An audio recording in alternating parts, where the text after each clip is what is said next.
This is Level Up Success Podcast with Neth and Truth.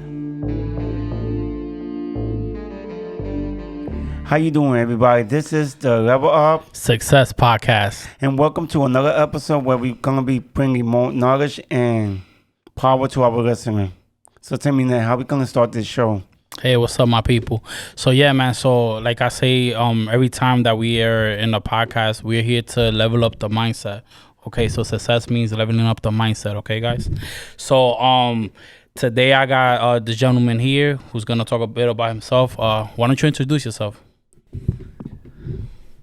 Hello, my name is Lewis. I am a teacher. I am an entrepreneur, and I am ready to take on this podcast first time. Awesome. Why don't you talk a little bit about your background? Where were you born? Where were you raised?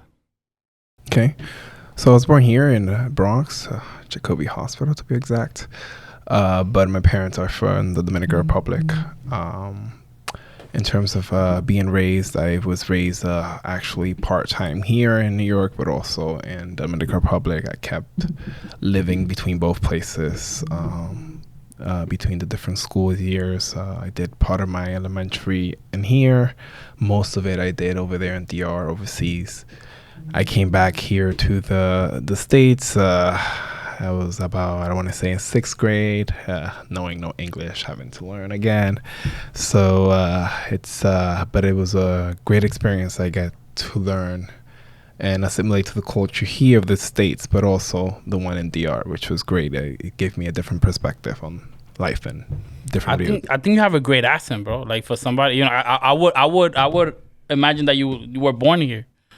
Oh, thank you. It's sometimes it'll change depending on the situation and how stress and all these different factors. But yes. Okay, awesome. So what is it that you're currently doing? So I'm currently, my full-time job is I work for the Department of Education, also known as DOE. I'm a teacher, first-year teacher. I just started in September, and we're heading to the end of the school year now. So within that role of a teacher, there's multiple things. Specifically, I'm a teacher for physical education, or PE. Okay. Some people know it as gym. But the it's gym teacher, right? just to clarify that it's the subject that I teach. It's not my. It's the place in which I teach. It's not the subject that I teach. But yes, so within the school, I work as a physical education teacher in an elementary school. So I teach every grade level from pre-K, 3K, pre-K, kindergarten, first, second, third. And 5th, so it's 8 different grade levels. But yes. Okay.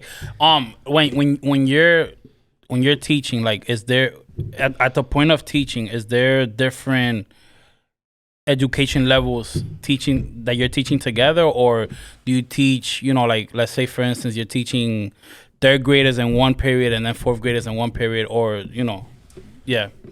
Yes, great question. So yes, so the way it works is I get assigned a schedule of the week, and for every period that I teach, I'm teaching a different either grade level or class. Okay. So for example, let's say on Monday, I can teach like a pre-K class, and then I could teach a 3rd grade class, and then a 5th grade class, depending on the period. So it switches up. But essentially, by the end of the week, I teach the whole school. Okay. I asked that for a reason, right? So when I used to be in my case in junior high school, they used to have 6th graders and they used to have 8th graders, and they would have us playing dodgeball. Well, man, 6th grade against 8? Yes. Oh. Yo, like I will be hiding in the back. They used to abuse us. Yo, like they were already starting to the smirks. Like, yeah, we're about to get these kids. So that's why I asked the question. You know what I used to do? I used to hide in the back. Like, every time we play dodgeball, let me stay in the back because there's no way to catch that boy. And that's part of the reason why we don't longer do dodgeball in DOA. Okay, awesome. I mean, which comes to my next question. So, what activities do you guys do now? Okay, so the dodgeball was one that was banned because apparently there was a lot of concussion, people getting hit in the head. I'm sorry. I'm sorry to have. I mean, it's just memories back in the day. Yo, dude, it was bad, man. You just get hurt. Like, wow. Yeah, yo, nah, man. I mean, I do remember this. I did get excited when I was the 8th grader. Payback, right? It's my turn now. It's payback, freshmen. Do a payback though. Oh man, nah, but hey, I mean, it was fun times, but hey, you know that's just That's our memories. yeah, man. Those are memories, and thank God those are memories. We don't have that anymore, or at least I want to say that. I hope not. But yes, in terms of like what do I teach, it depends. So just like a regular classroom teacher or classroom teacher has units and things that they go over, I would do the same. For example, when we start the school year, it'd be more like making sure that they as the students understand what is expected of them, the routines, setting the routines. Having then transitioning into different activities that are going to be used throughout the school year, and then going into actually full-fledged units, whether that be sports based, so I can go over the skills that they need in each sport.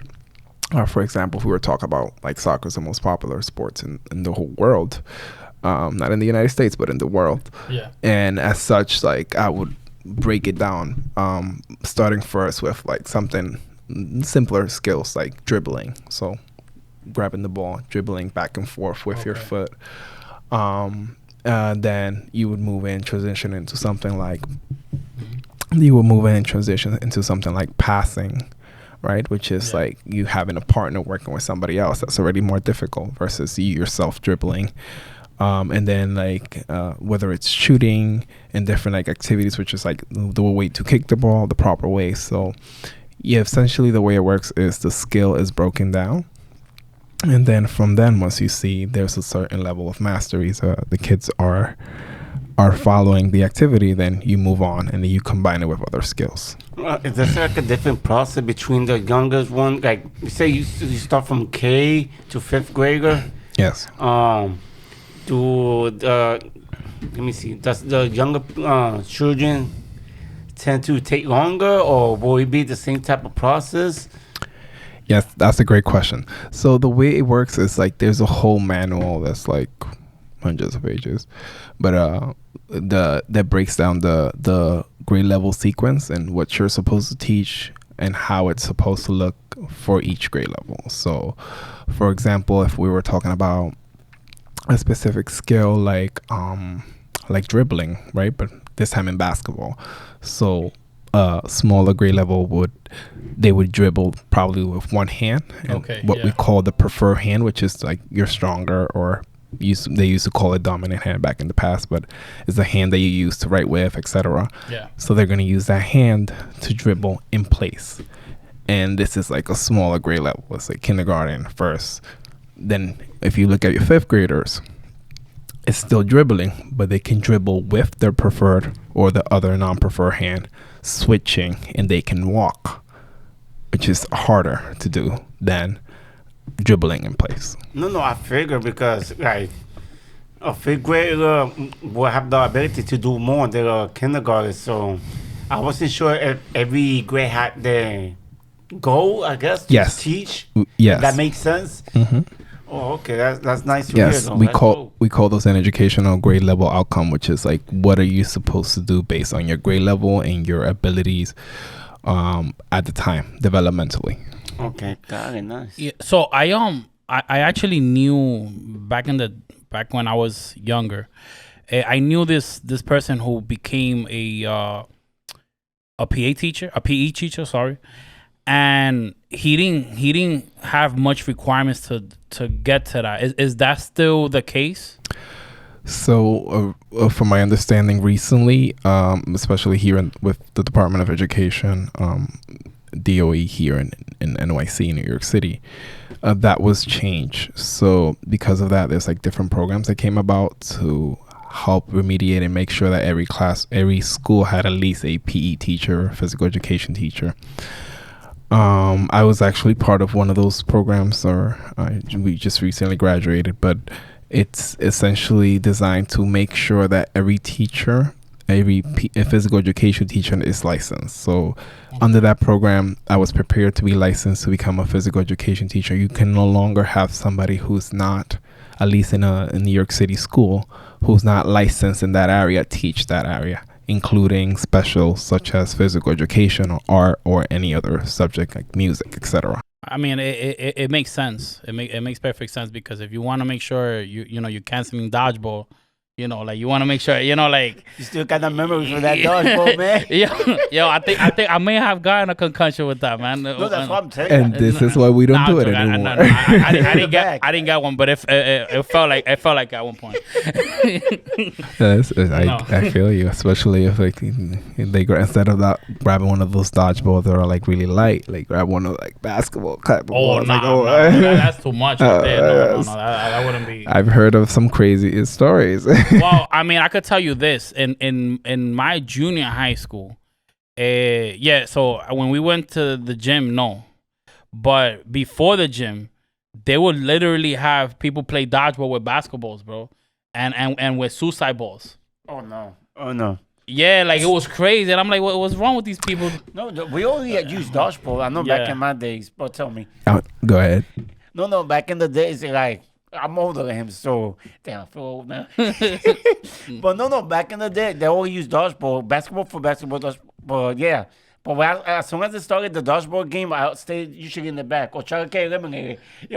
Oh man, that's funny, man. Yeah. So, what how has COVID-19 affected the physical education? Because I'm sorry for interrupting, and I only asked that because like a lot of people had to do remote teaching, and so what happened to the physical ed teachers? That's a great question. So that is something that literally when I started the program, we started that same year when COVID started. We were being taught how to be physical education teachers in a environment that was in person.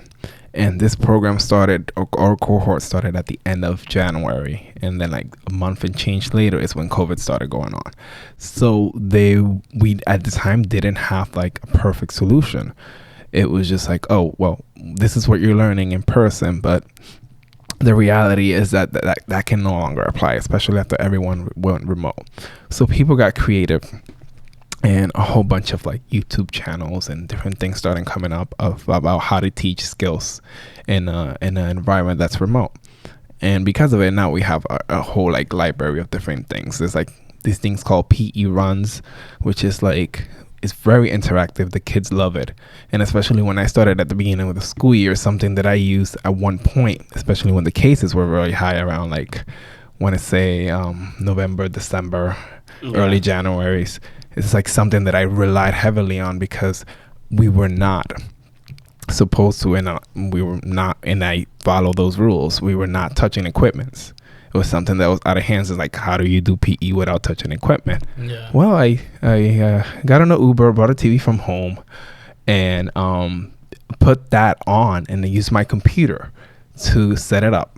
Okay. And set up a system that I can create my lesson ahead of time, and I'll have these videos that I can use, and everybody can follow from their spots. So I would have my class organized in rows, right? They would have, and I make sure at the time that we had at least a 3 feet and over. This was the requirement from the CDC. Okay. And everybody had a mask, etc. Of course, we don't have those requirements now, but we had them back then. And then we would do the activity. Activities included, like the PE runs were my go-to personally. I'm sure there's a lot of PE teachers that had different activities, but those were great because they didn't have to necessarily run outside. Like they can do the activity from place. There was a TV in the middle displaying my computer screen, and then like it would give you the commands. Very interactive. It could have been like run in place. So you're running in place, jump, duck, slide to the right, slide to the left, crisscross, like very simple things, and the kids were like super highly engaged. So it's also something to say about like the current state of education with regards to remote, the fact is that our kids, they've developed it, embraced it. Like we are so used to having technologies all the time. So for better or worse, the reality is that this is what happened in many classrooms, and it's something that works. That's awesome, man. I mean, it's awesome. You got. I mean, you had to adapt, right? So my being that, I mean, damn, it's very challenging now. What you had to go through, right? So I mean, I'm imagining that if now you have to get a license for it, I mean, the salary has to be higher, right? In terms of salary for a physical education teacher, we get paid just like a regular class or any teacher in the building. Yeah, no. What I mean to say is comparing to before, where you didn't need to get a license.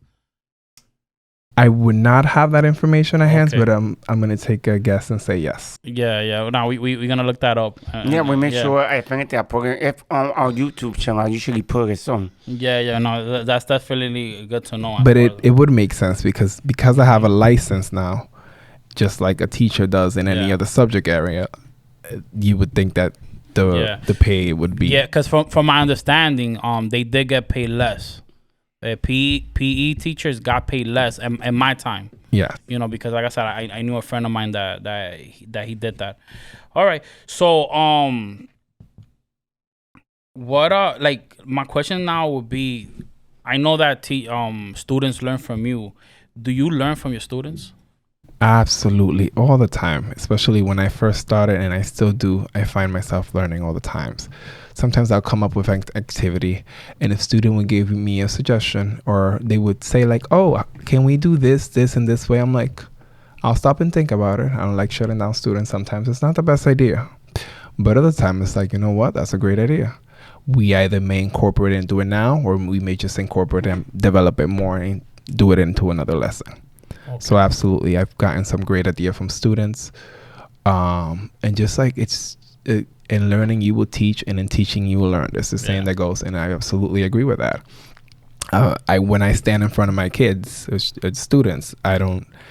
Yes, I am the subject master, right? I know this, and that, but there's also this thing called perspective. They'll bring something into consideration, and you're like, oh, they're seeing it from a different lens, and then you're gonna find that in every area in life. Yeah. Whether it's teaching, whether it's anything else, you're gonna have people that have different perspective. Our job is to listen to that, and we don't always have to take in and internalize and apply it, but listening, and you can find yourself you can do yourself great service by doing that in life. No, excellent. So hey, besides teaching, you know, is there anything else that you're actually working on? So yes, so in addition to teaching, I also recently became an Airbnb host. Okay. That came out. It wasn't originally the plan. It just happened to work out that way. But it's something that, as an outcome, because of that, it's something that I'm considering on developing more, and in the future, hopefully scaling more. So currently, I have one home in a different state, and the way it works is like, at first it was really challenging. It was just a lot of back and forth trying to find it, because especially you're in another state, right? How do you manage a property? Yeah, and the thing is, everything is different from New York. So, and I get it, because my father owned a house in another state, and I'm in the process of getting. But yeah, everything is so different. You'd be surprised. Like, there's stuff you could do here that you cannot do over there. Stuff you could do there you cannot do over here. So, but the Airbnb part, I need to know more about it. I'm more into renting, I guess, like rental unit. But it's interesting. How do you get into it? Like, So yes, well, we said Airbnb. Technically, the term would be short-term renting versus long-term renting. Yeah. Because Airbnb is a platform specifically that most people know and are familiar with, but there's multiple other ones. But yes, how did I get into it? So I was in the situation where I originally bought this property for another purpose, and then that did not work through. So I was like, okay, I have this house now. What am I, especially my original plan was to go and move into the home. Okay. And I did that for about a month. But then I got a job offer, which is the teaching offer here. Okay. And it's like, okay, so what do I do with the house now? I got an offer. I'm gonna start like in 3 weeks. What do I do?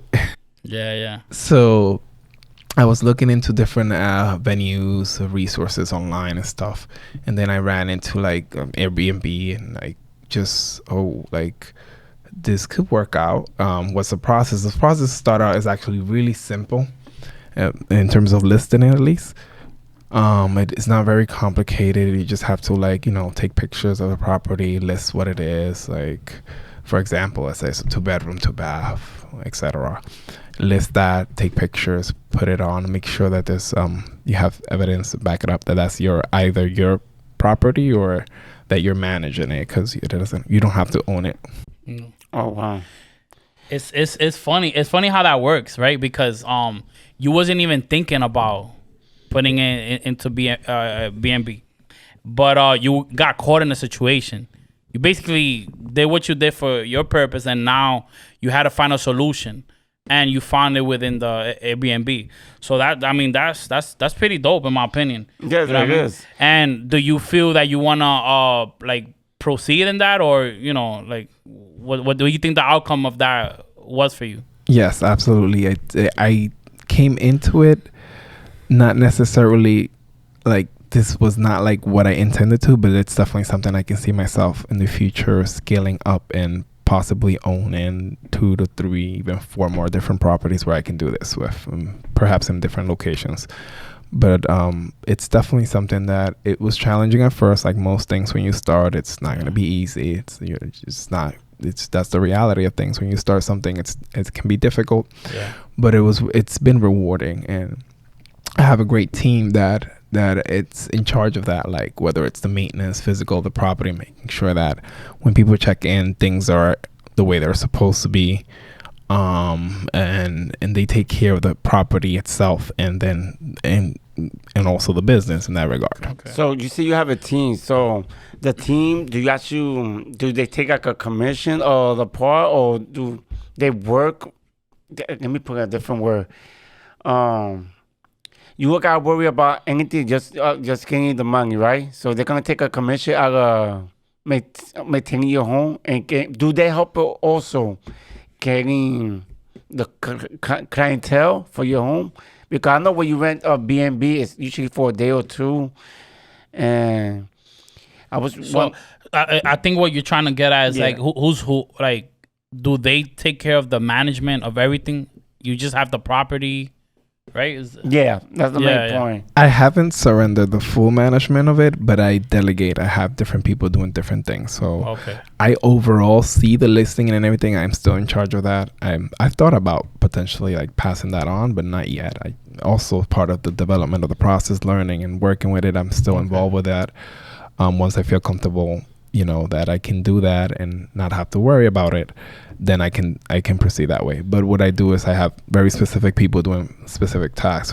For example, I have a pool, so I have a person in charge of the pool. There's a person in charge of making sure that the cleaning of the property every time somebody checks in, it's done correctly. I have somebody in charge of like maintenance in general. If like, let's say something messes up, or a door or something, a locksmith also, because I have one of those electronic locks. Okay. And it's a blessing, but sometimes it's technology. No, I thought you were using like a company, so you just hiring different people to do different parts. Different people doing different parts. Okay, because I know that I think the property manager be doing that. It's like a company that be doing stuff like that.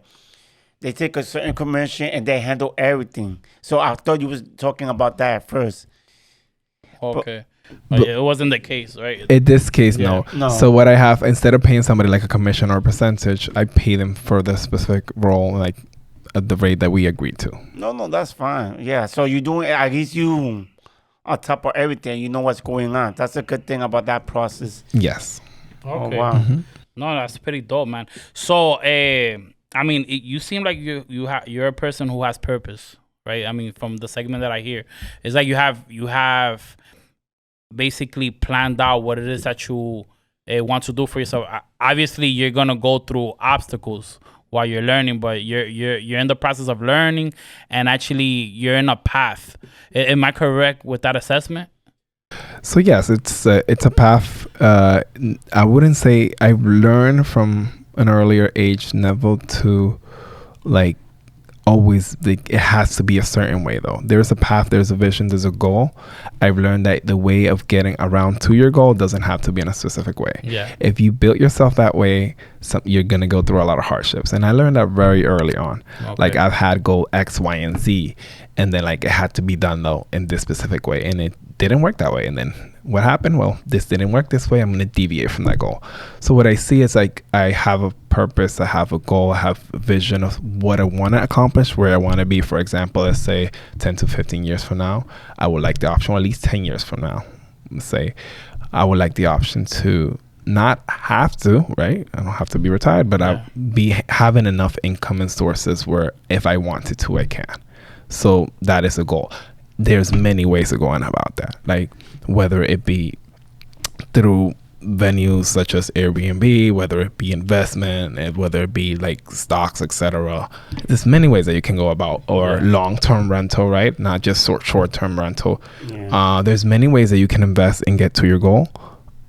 So I don't necessarily have to have it up to like a T, like just planned out that way, but that is the goal. So anything that helps and propels me to that goal, I make sure that I'm following and I'm going down that path. Okay. So now there's one thing that I kind of like to do. I know that you kind of answered your question about your goals, but I kind of like do this section to kind of get people to be accountable for the goals that they wanna meet, right? So my first question is, for the next year, do you have a goal in mind? What will be your goal at the end of this year that you would like to accomplish? So actually, when the year last year ended, I had 2 goals that I like talked about, put it up in the air. There's multiple other goals I have not talked about with individuals, but those 2 goals were like, I wanted to finish the master degrees that I was doing, which I just wrapped up and finished in May, and I also wanted to incorporate it because I started with Airbnb, but I don't want to say it's not official, but it is. But I want to take it a step further, like making it into like an LLC or corporation. In which an S corp, in which I can like just scale it more, but also manage other properties. Like I probably not at liberty to talk about that yet. But the point is that I don't want to just make it into something that's here, like within the United States, also potentially internationally. Having that venue open up, which I'm hopefully gonna work on that this summer.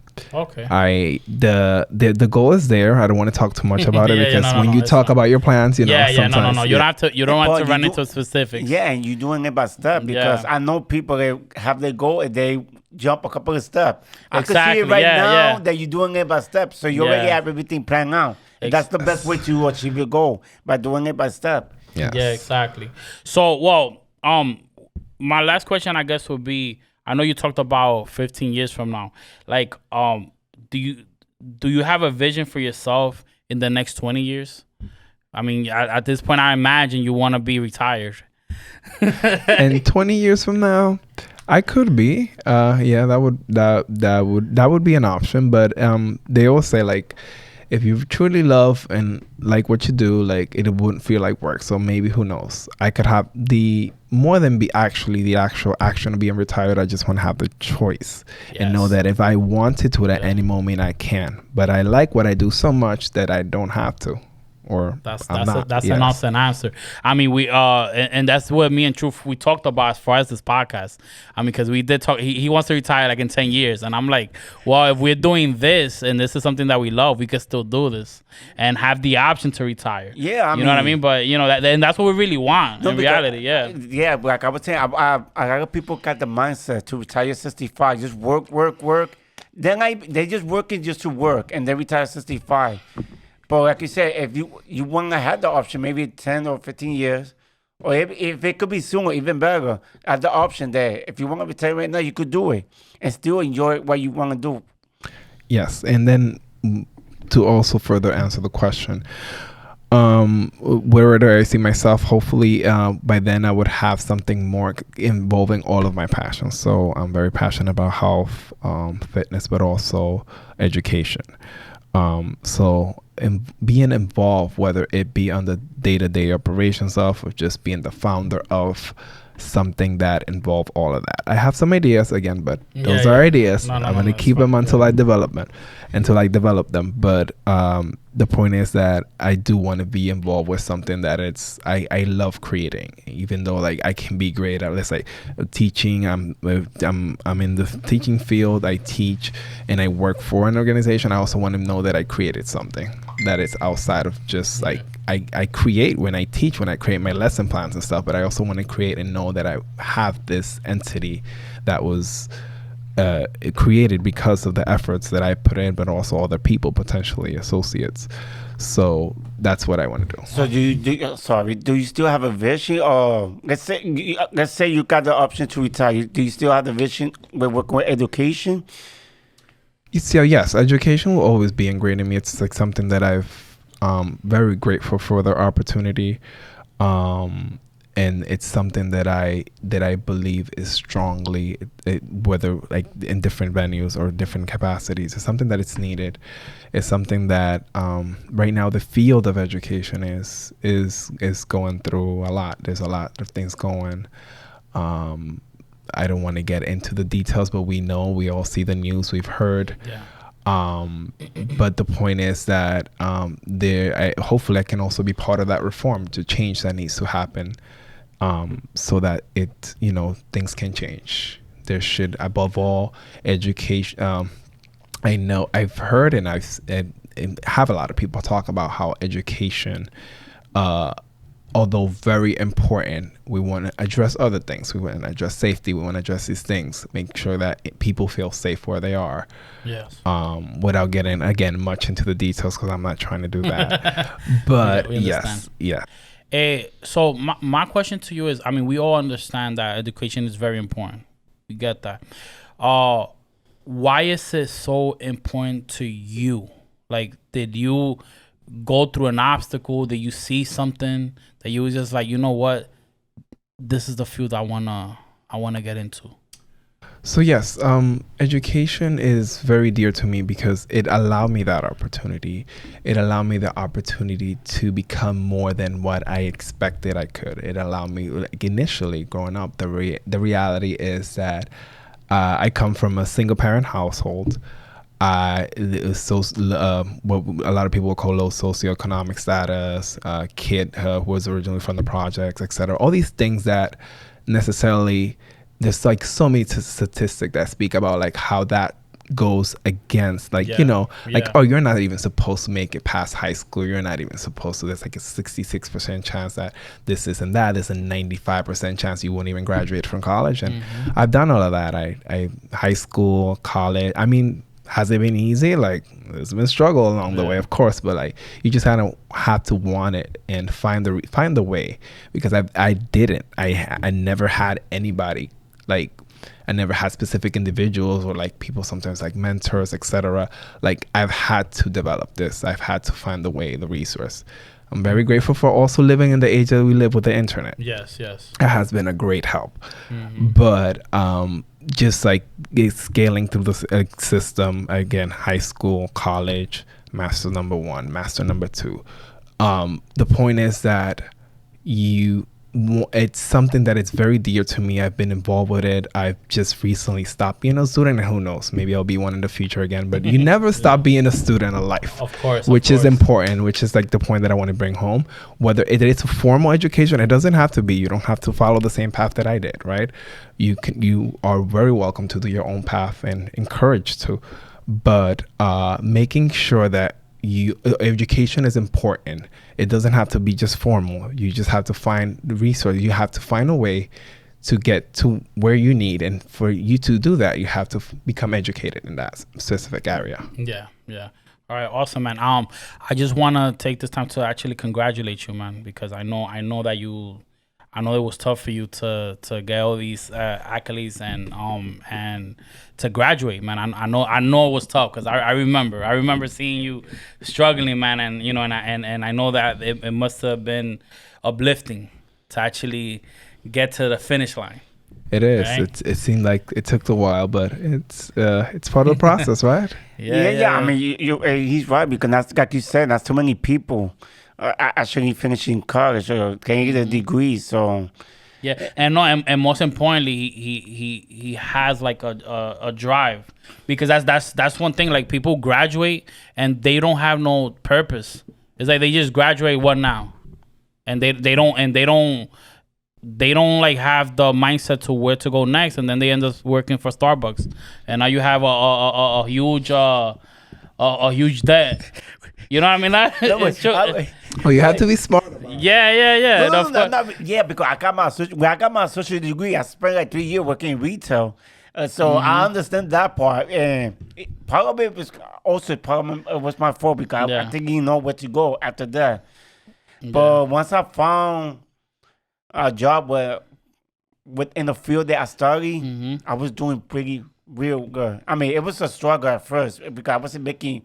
It's funny, since you go have experience, they pay you the minimum, so that's the thing. It happens. But once I gained the experience, I started making good money. Let's just say I was making real good. So that's awesome. That's awesome. You gotta have the drive, like you said. I think you had the drive as long as I got my degree. That was kind of my fault too. Yeah. So I heard you say that you didn't have any mentors back then to get you to where you are now. But as far as right now, do you have any mentors? Anybody that you follow as of right now? In terms of, I guess, what you would think like an official mentor, somebody you speak to and stuff, I don't necessarily do that or have that. What, again, just being an informed citizen, like if I'm interested in X, Y, and Z, I look up these things, right? And I find ways to find it. And whether it's like, again, YouTube, all these like different sources, like people always knock and like, oh, YouTube, funny cats, this and that, music, etc. Yes, there is that, but it's a tool, and it has a lot of an educational tool if you use it as such. Definitely is. There is so many things, like during the pandemic, for example, I didn't feel comfortable from a financial literacy standpoint, so I took that opportunity, like during the pandemic and the extra time that I had with certain things, to educate myself more into it. And it's that took like a couple of months, but I was like, wow, like what I know now, like I wish I would have known when I was like in my early 20s versus like late 20s. It always be like that, man. It always be like that. It's like I already say that same story on another episode. Like, I learned so much stuff in my 30s that I wish I would have known in my 20s. I would be ahead. So yes. Yeah, but like sometimes you could say that you wish you would have learned that at 20, but were you ready to receive it at 20? And which is another fair point. Yes, that's a great question. Were you ready? Perhaps not. Like maybe, we all mature at a different level. Well, this is what I do know. If you're surrounded by a circle of people that are achieving what it is that you want to achieve, well, actually, even if you don't want to achieve it, you're ingrained in this circle, and you do achieve it faster. So for instance, like if you're 20 and now you're surrounded by all these people that are looking into doing Airbnb, are looking into do educational system, and it's something that you say, I could do that. Is there's a bigger chance of you learning earlier and actually making it. So that's one of the problems that we have in this society, man. That is one of the problems that we have. That like we might have a dream, we want to do something, but then we get limited by what's in our surroundings, and this is something that we want to help stop. You know what I mean? Like little by little, one person at a time. So before I let you go, you have any hobbies, like because somebody who works hard to achieve something needs to have some type of hobby to have some type of sanity within them, because I know it'd be tough. Oh yes, for me it's currently dancing. It's something that I've got back into it recently again. I left it for a little bit, especially with the COVID pandemic and stuff, and now I'm back into it again.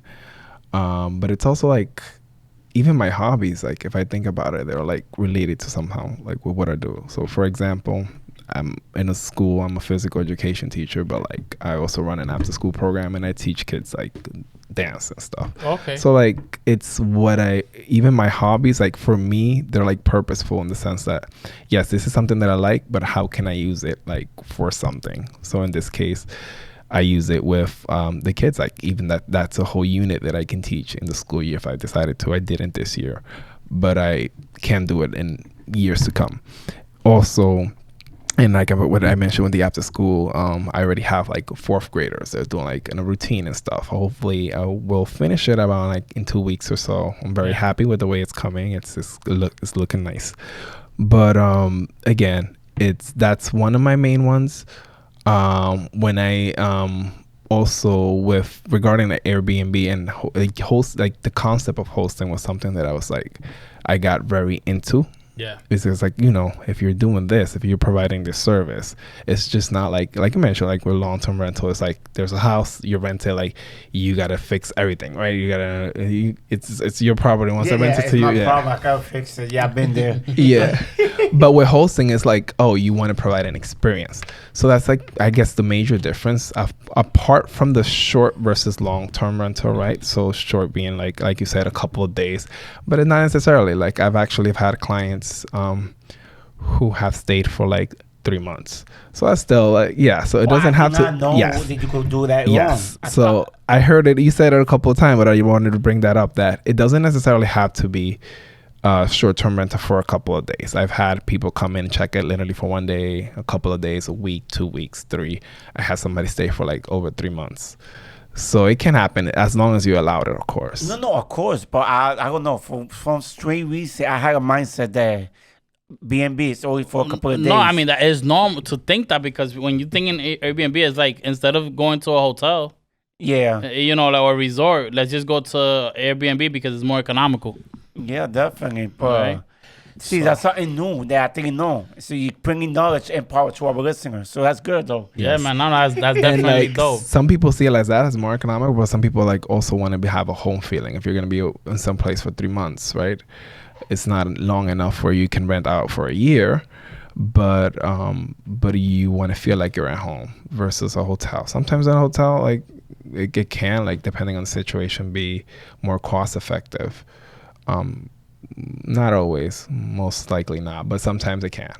But the reality is like some people want that. Like you're gonna come in with your family, right? Let's say a spouse, a pair of spouse. I don't want to generalize genders, but a pair of spouse, kids, you probably want to feel at home if you're gonna stay at a place for a couple of days versus staying at a hotel where it doesn't feel like a home. Yeah, it's uncomfortable. Yeah, it's providing the experience in that case. Yeah. All right, man. So, yeah, man. No, hey, it was great having you, man. We did learn a lot from you. I want to thank you again for passing by and giving us some of your knowledge, man. Thank you for having me. And one last thing I wanted to bring up. I heard with the educational system, people getting into schools, getting into a whole bunch of debt. Please be smart about that. Yes, education, formal education, I agree with it, but do your research. Yeah. Don't just sign up for a program, get into a whole bunch of thousands of dollars in debt and then like not know what's going to happen afterwards. Yeah. There's ways around that. I made it my goal, especially like when I went to school, to make sure, and I've gone through like I did my bachelor's and 2 masters. I do not own a single dime. I didn't own a single dime. Like I made sure that these programs that I got into were either subsidized, that it can be paid as you went, or that it's money taken off of like your paycheck, which is like the situation with the teaching program that I did. But like I'm not owing money and like paying interest. You want to wrap it up? Yes. Like I would say, if you like what you're listening to, just make sure you let a friend know that we are on platforms like Spotify, TuneIn Radio, iHeartRadio, Apple Podcasts, Google Podcasts. Or if you go want to hear it, we still on YouTube. So we everywhere. And hope you love it. And make sure you share and subscribe. Thanks. All right. So, deuces. Peace Level out. up sets. Deuce.